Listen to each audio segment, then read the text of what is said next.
Friends, ഒരു പുതിയ വീഡിയോയിലേക്ക് സ്വാഗതം. ഇന്നത്തെ വീഡിയോ നമ്മൾ ഈ ഒരു സ്പ്ലെൻഡറിലെ ഒരു RC200ൻ്റെ ഡിസ്ക് ചെയിനാണ്.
ഫ്രണ്ട്സ്, അപ്പോൾ നമ്മൾ ഈ ഒരു വീലും ആ ഒരു സെറ്റ് ഫുള്ളായിട്ട് വണ്ടിയിലേക്ക് സെറ്റ് ചെയ്ത് വെച്ചിട്ടുണ്ട്.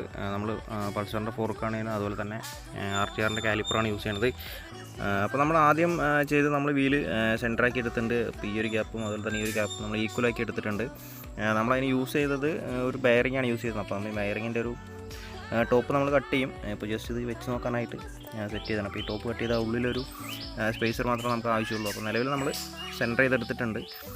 അതുപോലെ തന്നെ ബ്രേക്ക് നമ്മൾ എയർ എടുത്ത് ബ്ലീഡ് ചെയ്ത് അതൊക്കെ കാര്യങ്ങളൊക്കെ റെഡി ആയിട്ടുണ്ട്. നമുക്കിനി ഇതിലേക്ക് മഡ് ഗാർഡ് സെറ്റ് ചെയ്യുക, അതുപോലെ തന്നെ ടയർ കയറ്റിയിടുക എന്നുള്ള സ്റ്റോക്ക് മഡ് ഗാർഡ് തന്നെയാണ് നമ്മൾ യൂസ് ചെയ്യണത്.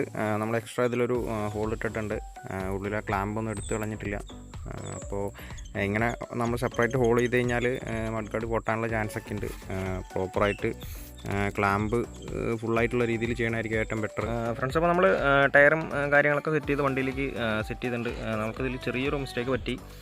കാലിപ്പർ നമ്മൾ പുതിയത് ഇട്ടു. നമ്മളപ്പോൾ ഉണ്ടായിരുന്ന ഒരു കാലിപ്പർ ചെറിയൊരു മിസ്റ്റേക്ക്, ചെറിയൊരു ടൈറ്റ്. അപ്പോൾ അതിൻ്റെ ഓറിയും കാര്യങ്ങളൊന്നും നമുക്ക് മേടിക്കാൻ കിട്ടുന്നില്ല. അപ്പോൾ നമ്മൾ പുതിയതൊരെണ്ണം ഇൻസ്റ്റാൾ ചെയ്തിട്ടുണ്ട്. അപ്പോൾ നമ്മൾ പൾസറിൻ്റെ അലോയി വരുന്ന ഫോർക്കിൽ നമ്മൾ പൾസറിൻ്റെ തന്നെ ഹബിൽ ഹാഫ് ഹബ് ഇട്ടിട്ടാണ് നമ്മൾ ഈ ഒരു പ്ലേറ്റ് ചെയ്തേക്കണം. അതുപോലെ തന്നെ നമ്മൾ ടീ സ്റ്റെം വലുതാക്കിയിട്ടുണ്ട്. അതുപോലെ തന്നെ 2 ഇഞ്ച് ഹൈറ്റ് കൂട്ടിയിട്ടുണ്ട്. അപ്പോൾ നമ്മൾ കേബിൾ ഈ ഒരു ബ്രേക്ക് ഹോസ് നമ്മൾ യൂസ് ചെയ്തത് സ്കൂട്ടറിൻ്റെ ആണ്. അപ്പോൾ കുറച്ച് ലെങ്ത്തി കിട്ടും. അപ്പോൾ കളർ ട്യൂബ് വേണ്ടെന്ന് കസ്റ്റമർ പറഞ്ഞുകൊണ്ട് സ്റ്റോക്ക് തന്നെ ഉള്ള രീതിയിലുള്ള ട്യൂബ് മതി എന്ന് പറഞ്ഞുകൊണ്ട് നമ്മളൊരു സ്കൂട്ടറിൻ്റെ ട്യൂബാണ്. അത് അത്യാവശ്യം നീളമുണ്ട്. അതുപോലെ തന്നെ നമ്മൾ RTRൻ്റെ തന്നെ മാസലറാണ് യൂസ് ചെയ്തത്. അപ്പോൾ നമ്മൾ സെറ്റ് ചെയ്യുന്നതിൻ്റെ ഇടയിൽ ബ്രേക്ക് ബ്ലീഡ് ചെയ്യുന്നതിൻ്റെ ഇടയിൽ നമ്മുടെ ഒരു ബ്രേക്ക് ഓയിലൊക്കെ ആയിട്ടാണ് ഈ ഒരു പെയിൻറ്റ് പോയത്. അപ്പോൾ നമുക്കിത് വീണ്ടും ഒന്ന് ടച്ച് ചെയ്യണം. ബ്രേക്കും കാര്യങ്ങളൊക്കെ പക്കയാണ്. വേറെ ഇഷ്യൂസ് കാര്യങ്ങളൊന്നുമില്ല.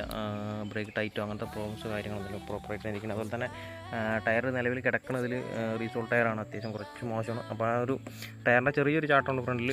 വേറെ പ്രശ്നങ്ങളും കാര്യങ്ങളൊന്നുമില്ല. അപ്പോൾ ഇന്നത്തെ വീഡിയോ ഇതാണ്. വീഡിയോ ഇഷ്ടപ്പെട്ട ലൈക്ക് ചെയ്യുക, എന്തെങ്കിലും ഡൗട്ടോ കാര്യങ്ങളൊക്കെ കമൻറ്റ് ചെയ്യുക. നെക്സ്റ്റ് ഒരു വീഡിയോ